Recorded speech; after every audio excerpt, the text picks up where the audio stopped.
How are you today, Adri? The uncle said in slow words. Adri just wakened out of a little nap. His poor emaciated limbs were coiled up about his tongue. His sunken chest was stooped forward, his long, slender arms lying in his lap, the small, childish hands clasped. He raised his eyes at his uncle, spoke, looked at him. Exactly. "What pretty hands you have," the uncle said, after a while, very quietly, for he knew how nervous Adri was, and taking one of the helpless hands in his. Now, the only thing in the world Adri was his hands.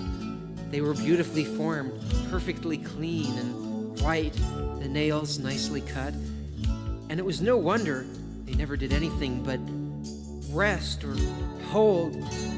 This last, Adri had instinctively closed them upon lying wide open in his lap. A little nervous about that treasure, his only one. Adri always was. "What beautiful hands you have, Adri," his uncle repeated, as they lay in his strong contrast, too. "Adri, wouldn't you like to run about?" Adri's eyes are fixed in such inquiring glances upon the questioner. "Who made you?" The uncle is obliged to repeat the question. "Who made you, Adri?" Adri listens with surprise at such a question.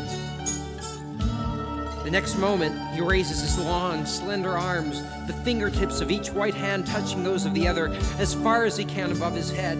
Then, very slowly, he parts his hands, bringing them down and back again. He opens, but as he does so, he says one word, "Here." But the gesture spoke for itself.